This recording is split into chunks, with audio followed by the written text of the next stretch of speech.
This YouTube channel does not promote any violent, harmful, or illegal activities. All content provided by this channel is meant for an educational purpose only. সুপ্রভাত, আপনারা দেখছেন আপনাদের পছন্দের channel NK ডিজিটালের প্রভাতী অনুষ্ঠান third eye.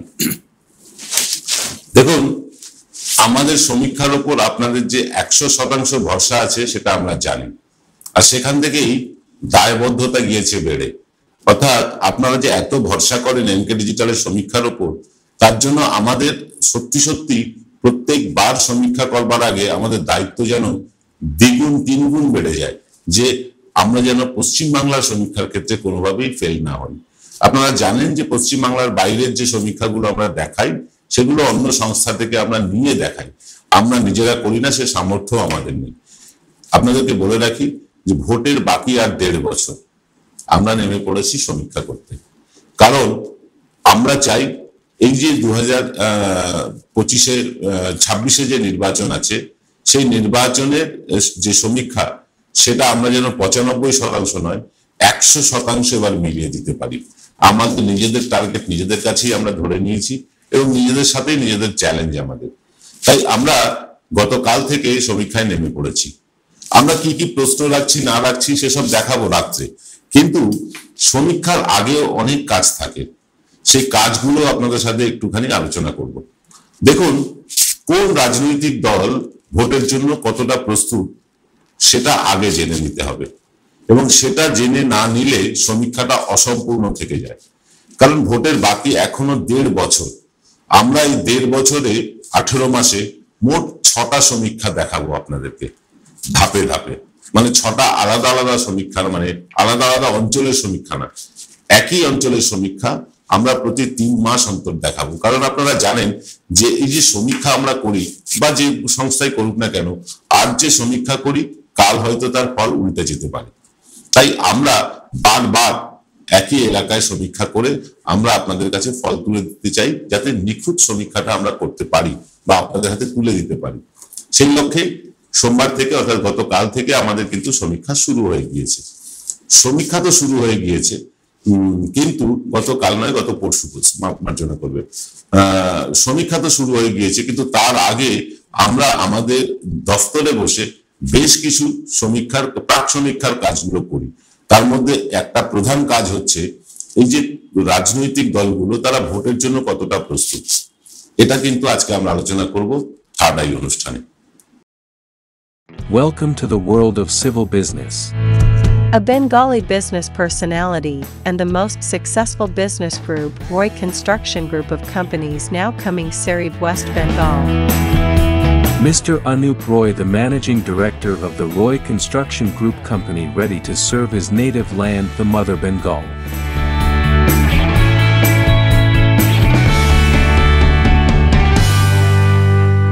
নমস্কার, সকলকে স্বাগত জানাচ্ছি প্রভাতী অনুষ্ঠান থার্ড আইতে। আমি প্রবীর বিশ্বাস নিয়ে এসেছি এমন একটা বিষয় যেটা সমীক্ষা আপনারা যারা দেখেন আমাদের, তাদের প্রত্যেকের সাহায্য করবে। এই সমীক্ষাগুলো আপনারা যদি জরিপ করতে থাকেন, মাপতে থাকেন, তাহলে শেষ পর্যন্ত গিয়ে যে সমীক্ষাটা আমরা দেখাবো তার আগেই আপনারা বলে দিতে পারবেন কি ফল হতে চলেছে।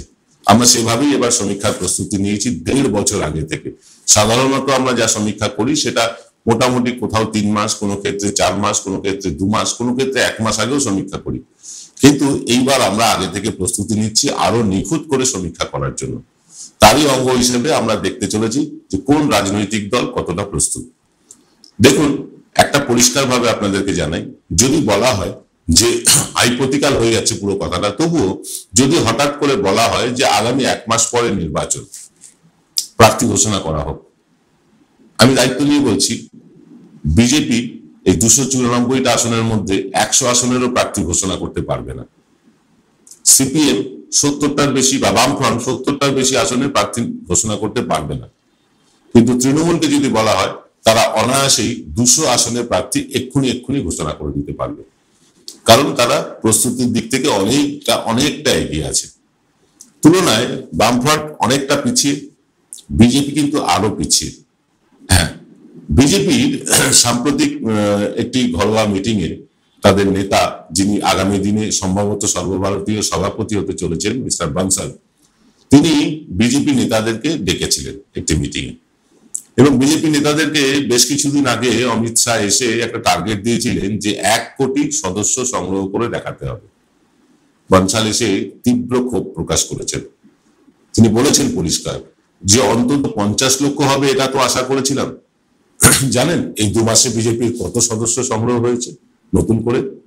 মাত্র 20 লক্ষ, অর্থাৎ টার্গেটের মাত্র 20% অ্যাচিভ করতে পেরেছেন বিজেপি নেতা। অগ্নিমিত্রা পলের কথা বিশেষভাবে উল্লেখযোগ্য, কারণ তার কথাই বলেছেন মিস্টার বনসাল, তাকে উল্লেখ করে উদ্দেশ্য করে বলেছেন। সেটা হচ্ছে অগ্নিমিত্রা পলের দায়িত্ব ছিল 30,000 সদস্য সংগ্রহে, তিনি করতে পেরেছেন মাত্র 3,000। তাকে যখন এই নিয়ে প্রশ্ন করেন বনসাল সাহেব, তিনি প্রথমত থতমত খেয়ে যান, তারপরে বলেন আমি তো ঝাড়খণ্ডের প্রচারে ছিলাম। বনসাল সাহেব বলেন আপনাকে ঝাড়খণ্ডের প্রচারে যেতে কে বলেছে? দল বলেছিল? বলেনি তো। আপনি কেন গিয়েছিলেন? আসলে নিজেদের ব্যর্থতা ঢাকতে এই বিজেপি নেতারা নানা রকম ধানাই পানাই বলে কেন্দ্রীয় নেতৃত্বকে।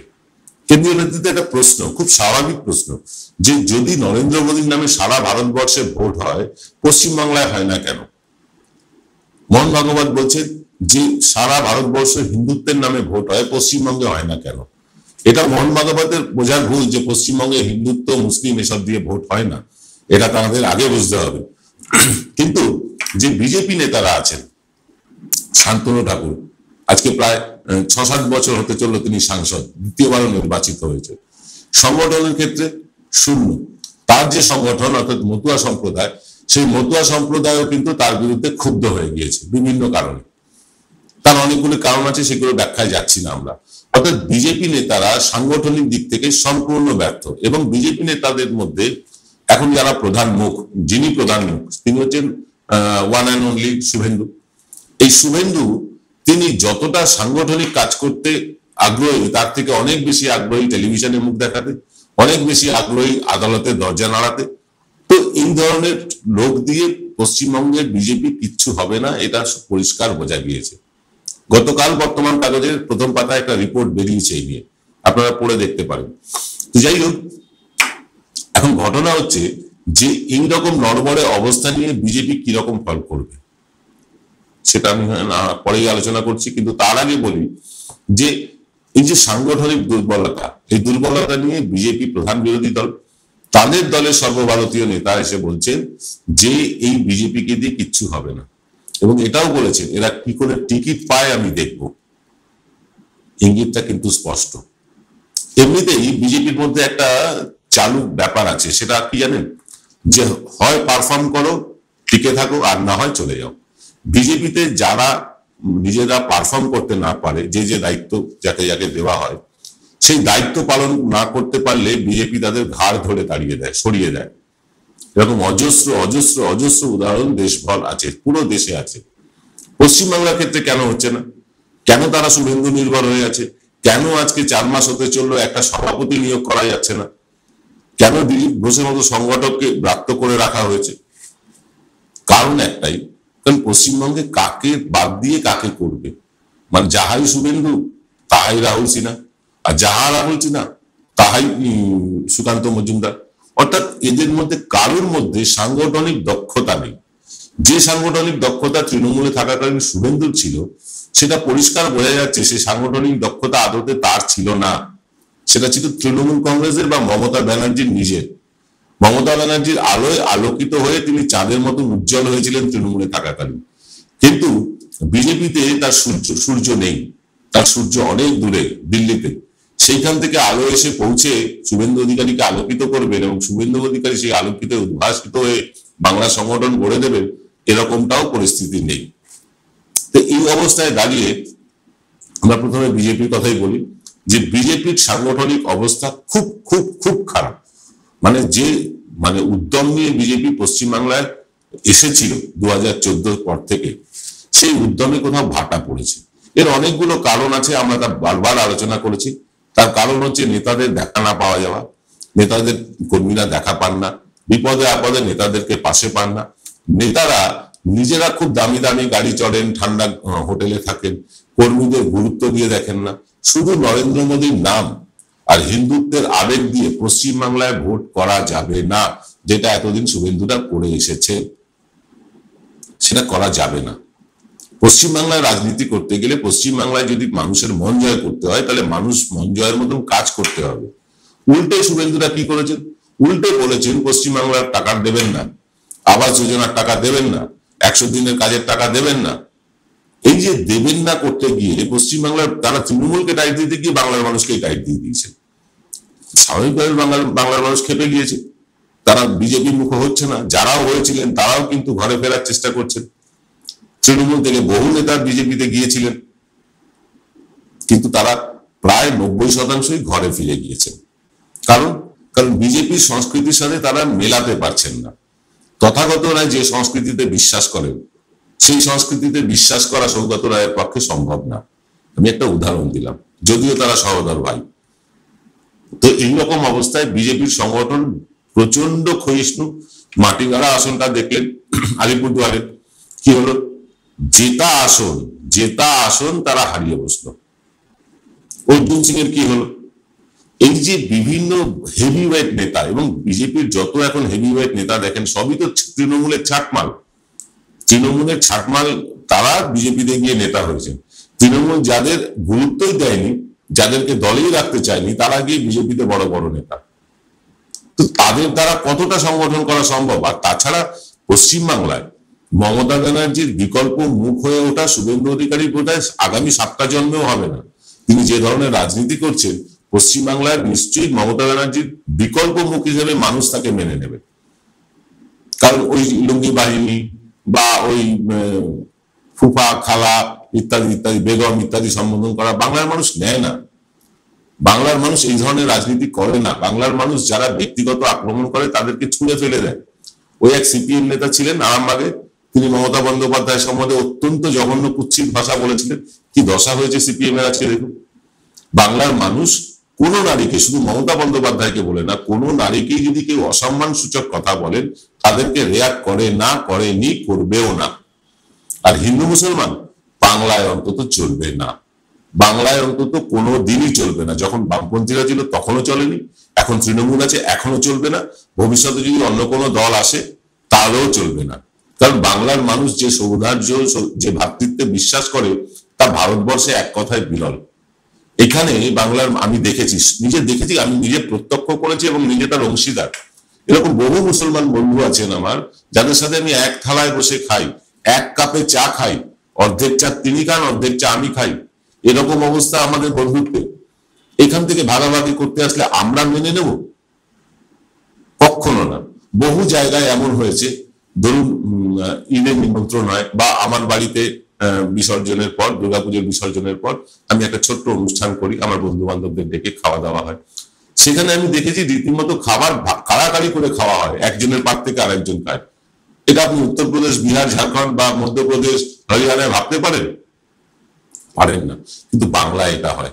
শুধু আমার বাড়ি বা আমার মুসলিম বন্ধুর বাড়ি না, এটা সারা বাংলার চিত্র।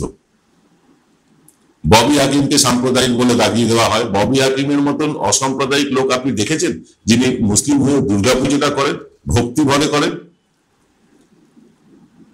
আমাদের রাজ্যটা এইরকম। এখানে হিন্দু মুসলমান চলবে না, জাতপাত চলবে না, কে উঁচু জাত, কে ব্রাহ্মণ, কে দলিত, এসব চলবে না। এটা বিজেপিকে বুঝতে হবে। এ তো গেল বিজেপির দশা। এই মুহূর্তে যদি ভোট হয়, বিজেপি 50টা আসলে প্রার্থী দিতে পারবে না। এবার যাকে তাকে ধরে এনে বললো, বাবা তোমাকে প্রার্থী দেবো, 2 কোটি টাকা দেবো, তুমি লড়ো, সেটা আলাদা ইস্যু। কিন্তু ডেডিকেটেড বিজেপির লোক 50টা আসনেও নেই, যিনি বিধানসভায় প্রার্থী হয়ে লড়তে পারে। এইরকম খারাপ দশা থেকে বিজেপি শুরু করেনি এখনো, তাদের ঢিলে ঢালা ভাবটা চলছেই। যাদের দলে কোনো সভাপতি নেই কাজ করার মতন, তারা কাজটা করবেন কার নির্দেশে, কিভাবে করবেন? আজকে 4 মাস হয়ে গেল একটা সভাপতি, রাজ্য সভাপতি, তাও আমি বলছি না যে মন্ডল সভাপতি বা জেলা সভাপতি, রাজ্য স্তরের সভাপতি নেই। 4 মাস সে রাজনৈতিক দল চলতে পারে? তাদের প্রতি মানুষের আস্থা থাকতে পারে? এ তো গেল বিজেপির কথা। বলবো সিপিএম এর দশা, তারপরে বলবো তৃণমূলের দশাও, কিন্তু নিতে হবে ছোট্ট একটা বিরতি। Found Kolkata's first ever sweet shop serving so unique items like Dab Malai Curry, Motichur Truffle, Gajor Borfi, Dab Kalakand, and I had to try them. শুধু তাই নয়, শক্তিগড়ের ল্যাংচা, বর্ধমানের সীতাভোগ, মালদার পোস্তকদম, বহরমপুরের ছানা বড়া, এগুলো সবকিছু খেতে হলে আর এত দূরে যেতে হবে না। সুন্দরিনী ন্যাচারালসে পেয়ে যাবে পশ্চিমবঙ্গের বিখ্যাত 10টা জেলার মিষ্টি all under the same roof. এদের বেস্ট সেলার্স কচি ডাবের শাঁস দিয়ে বানানো ডাব মালাইকারি আর কলা পাতায় মোড়া গুড়ের সন্দেশ পাতুরি আর মাস্ট ট্রাই।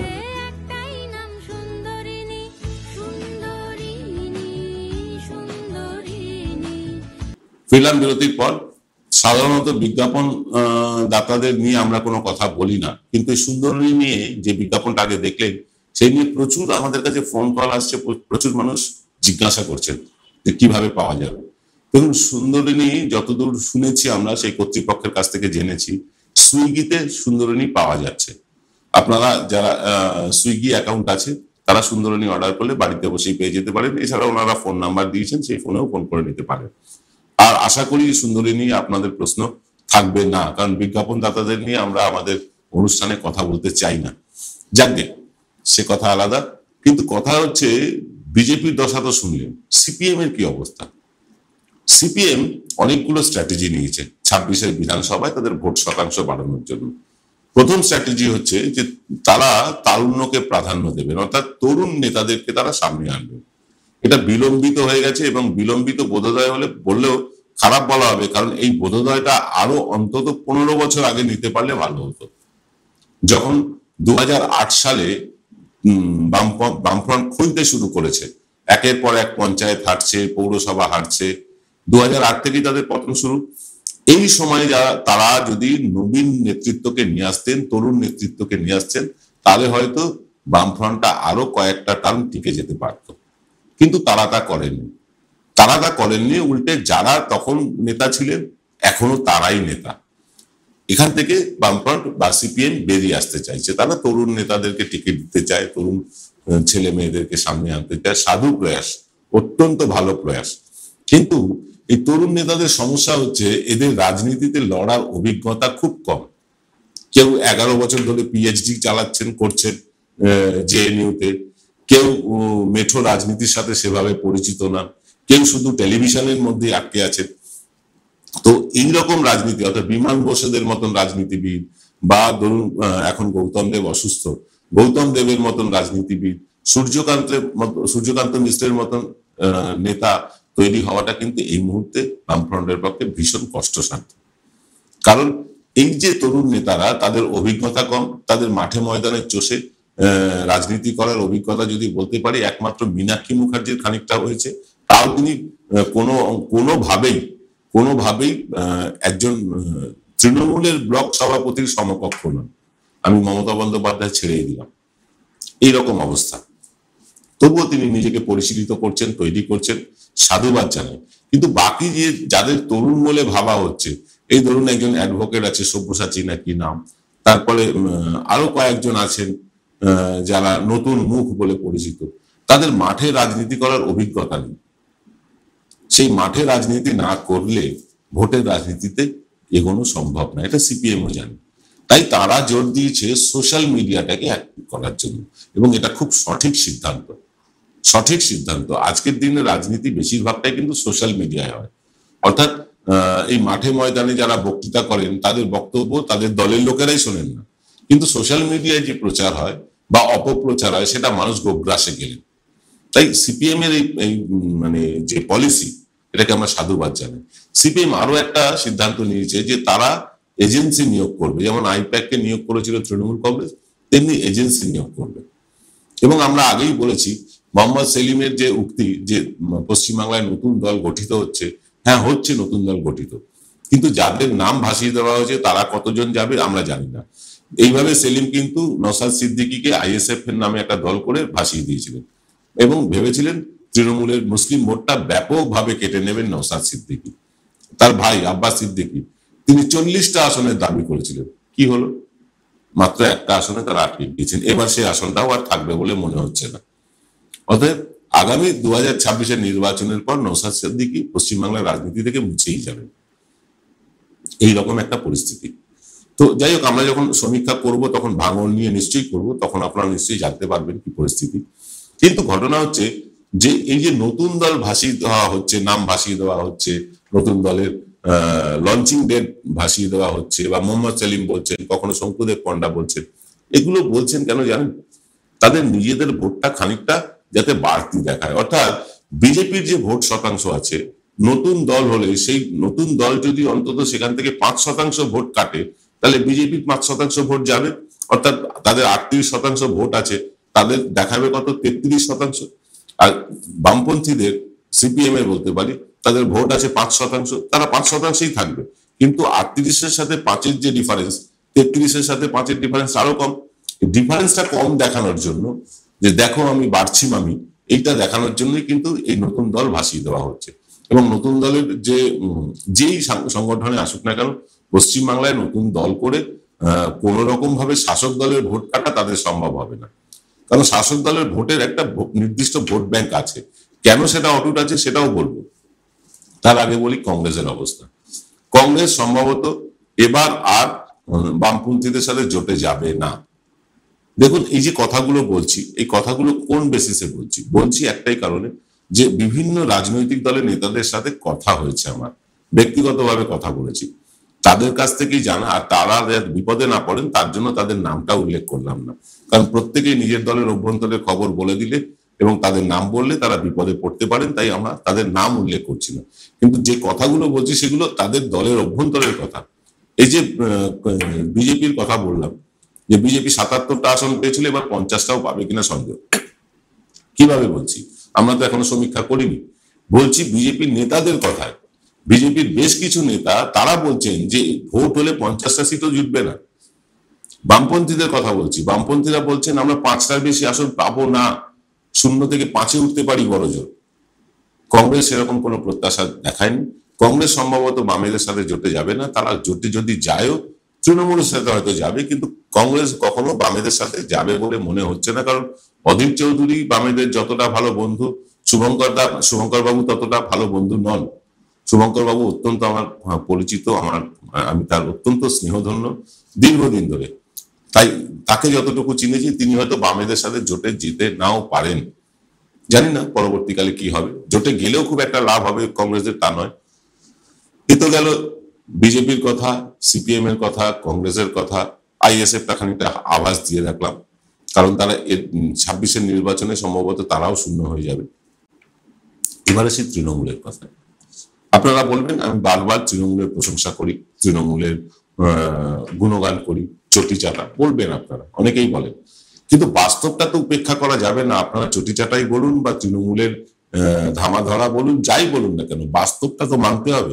আজকে পশ্চিমবাংলায় তৃণমূল যেভাবে সংগঠন করেছে, তার ধারে কাছে অন্য কোনো দল নেই।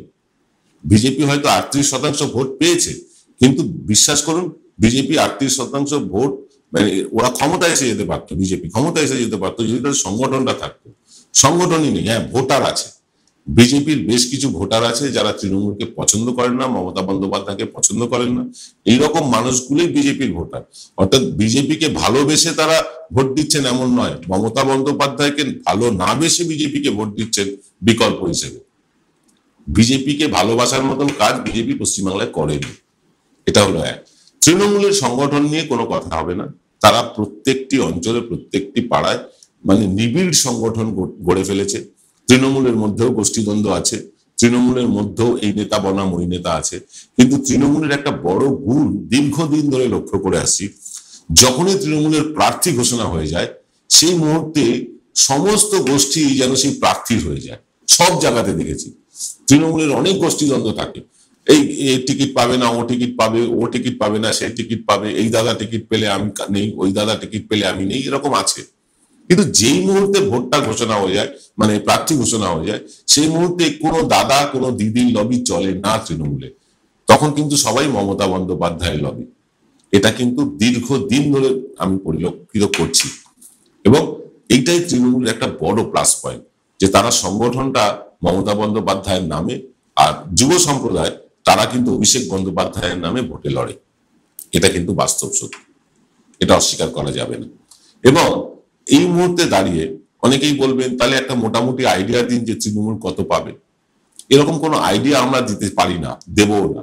কিন্তু এটা বলতে পারি যা তৃণমূলের আসন আছে তার থেকে অন্তত 15টা আসন বেশি। আমার তো ব্যক্তিগতভাবে মনে হচ্ছে, সমীক্ষা হলে আরো পরিষ্কার করে বলতে পারবো, অন্তত 15-16টা আসন বাড়িয়ে নেবে তৃণমূল, নেবেই।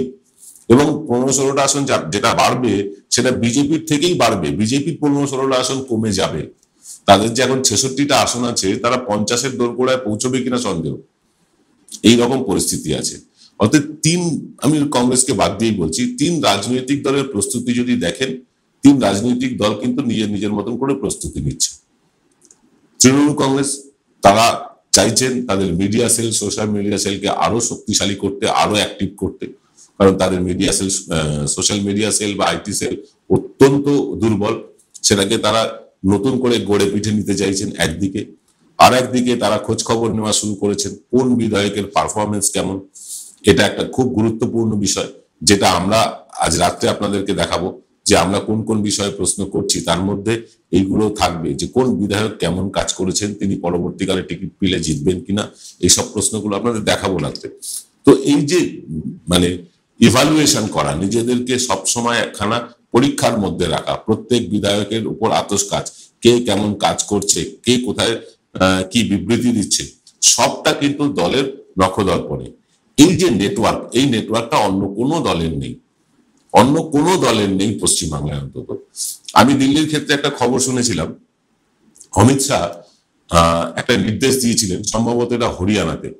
সেটা হচ্ছে যে তিনি হরিয়ানাতে গেছেন, সেখানকার বড় বড় যারা বড় নেতা আর কি পদ আছে আমি ঠিক জানি না, সেই বড় নেতাদেরকে তিনি ডেকে বলেছিলেন কোথায় যাচ্ছ, কখন যাচ্ছ, কটায় বেরোচ্ছ, সকালে কি ব্রেকফাস্ট করছো, দুপুরে কোন কর্মীর বাড়িতে খাচ্ছ, কতগুলো সভা করলে, সেই সভায় মোটামুটি কত লোক হয়েছিল, সব হিসেব রাত্রিবেলা মেল করে জানাতে হবে। তাতে কি হয়, তাতে নেতারা বেঁধে থাকে দলের সাথে। আর এখানে বিজেপি পুরো ছন্ন ছাড়া। উল্টো দিকে তৃণমূল কিন্তু এই নিয়মগুলো করে রেখেছে, হয়তো এইরকম ঠিক নিয়ম না, অমিত শাহের মতো নিয়ম না, কিন্তু তারা প্রত্যেকটি নেতা, প্রত্যেকটি বিধায়ক, প্রত্যেকটি জেলার নেতা, প্রত্যেকটি ব্লক অঞ্চলের সভাপতিদের কিন্তু তারা স্ক্যানারের নিচে রেখেছে। প্রত্যেকটি জেলার যুব সভাপতি, প্রত্যেকটি জেলার অঞ্চলে যে ব্লক আছে তার যুব সভাপতি, মহিলা সভানেত্রী, ছাত্র সংগঠন, সব কটা কিন্তু স্ক্যানারের তলায় আছে এবং তাদের দিন প্রতিদিনের রিপোর্ট কিন্তু তৃণমূল অফিসে জমা হয়। এটা বাস্তব সত্য, যারা জানেন না তাদের জানিয়ে দিলাম। এমনকি তাদের শ্রমিক সংগঠন আইএনটিটিইউসি, তাদের অ্যাক্টিভিটিও কিন্তু রেকর্ড হয়, তাদের পারফরমেন্সও কিন্তু ইভালুয়েশন হয়, তাদের পারফরমেন্সেরও বিচার হয়। এবং বিচার হওয়ার পরে কিন্তু ধীরে ধীরে তৃণমূল সংগঠনকে বদলাতে শুরু করেছে, অনেকটাই দেখেছেন বদলেছে। এবার জেলা স্তর বাকি, ব্লক স্তর বাকি, সেগুলো হয়তো আগামী ফেব্রুয়ারির মধ্যে আপনি দেখে নেবেন যে সমস্ত সংগঠনের খোল মঞ্চটা বদলে গেছে। এবং আইটি সেল, বিজেপির যেটা সবচেয়ে শক্তিশালী এবং তৃণমূলের যেটা সবচেয়ে দুর্বল সেল, সেই সেলটাতেও কিন্তু একটা ব্যাপক পরিবর্তন আপনারা দেখতে শুরু করবেন আগামী ফেব্রুয়ারি থেকে। তবে আমরা এই সব কটা বিষয় সামনে রেখে তারপরে আমরা সমীক্ষায় নামছি, এবং নামছি মানে নেমে পড়েছি সোমবার থেকে। আমরা সমীক্ষায় গিয়ে কি কি প্রশ্ন করছি মানুষের কাছে, কি ধরনের প্রশ্ন করলে মানুষের কাছ থেকে সঠিক খবরটা পাওয়া যাবে, সেই প্রশ্নগুলো আপনাদেরকে তুলে ধরবো আজ রাত 8টায়। দেখতে ভুলবেন না আজকের অনুষ্ঠানটা। আর আপনাদের একটা কথা বলে রাখি, আপনারা যারা আমাদের নিয়মিত মাসিক অনুদান পাঠান তাদেরকে অনুরোধ করছি যে যারা নিয়মিত পাঠান তারা নিয়মিতই পাঠান, কারণ অনেকেরই ইররেগুলার হয়ে যাচ্ছে, কারণ চ্যানেলটা আপনারাই চালান, আপনাদের আর্থিক অনুকূলে এই চ্যানেলটা চলে। আমরা তো শুধু উপস্থাপক মাত্র, আমরা শুধু আপনাদের সামনে ক্যামেরার সামনে বলি মাত্র, কিন্তু আসল চাবিকাঠি আপনাদের কাছে। আপনারা যদি নিয়মিত পাঠান বা আপনাদের অনুদানের পরিমাণ আরো খানিকটা বাড়িয়ে দেন, এই সমীক্ষার কাজটা করতে আমাদের সুবিধে হয়। কারণ এই সমীক্ষা করতে গিয়ে আমাদের অস্থায়ী কর্মী নিয়োগ করতে হয় অনেক, এবং তাদের এই যে 1.5 বছর ধরে খরচ চালানো একটা অনেক বড় খরচ। 16 জন কর্মী নেমেছেন আমাদের অস্থায়ী কর্মী এই সমীক্ষার কাজে, এবং তাদের 1.5 বছর ধরে বেতন ইত্যাদি, যাওয়া আসা, হোটেল খরচা, খাওয়া খরচা ইত্যাদি মিলিয়ে একটা বিরাট কর্মযজ্ঞ। আপনাদের সহায়তা না পেলে সমীক্ষাটা হয়তো সম্পূর্ণ করা যাবে না। তাই যারা পাশে এসে দাঁড়াচ্ছেন তাদের কাছে কৃতজ্ঞ, যারা দাঁড়াতে চান তারা আমাদেরকে আমাদের যে নম্বরটি আছে সেই নম্বরে ফোনপে, গুগল পে, জিপে ইত্যাদি ইত্যাদি যা আছে তাতে পাঠিয়ে দিতে পারেন। নাম্বারটি আপনাদের একবার বলে দিই, 9830075869। আবার রিপিট করছি, 9830075869। এই নম্বরে আপনারা যদি আপনাদের সাধ্যমতো অনুদান পাঠান, তাহলে সমীক্ষাটা আমরা সুষ্ঠুভাবে পরিচালনা করতে পারি এবং শেষও করতে পারবো আগামী 1.5 বছরের মধ্যে। এবং প্রত্যেক 3 মাস অন্তর আপনাদেরকে সমীক্ষার আপডেট দিতে থাকবো। আজ এই পর্যন্ত, সকলে ভালো থাকবেন। দেখা হবে আজ বিকেল 5টায়। আমাদের বিশেষ অনুষ্ঠান নিয়ে আসছেন ডক্টর কৌশিক শীল। তিনি তার যে অনুষ্ঠান আরজি কর নিয়ে তিনি যে ময়না তদন্ত চালিয়েছিলেন, সেই ময়না তদন্তের রিপোর্টের আজ একটি বিশেষ পর্ব দেখবেন। আর রাত 8টায় দেখা হবে আপনাদের সাথে। আমার প্রবীর বিশ্বাস আবার দেখা করবো এক্স ফ্যাক্টরে। ভালো থাকুন সকলে, নমস্কার।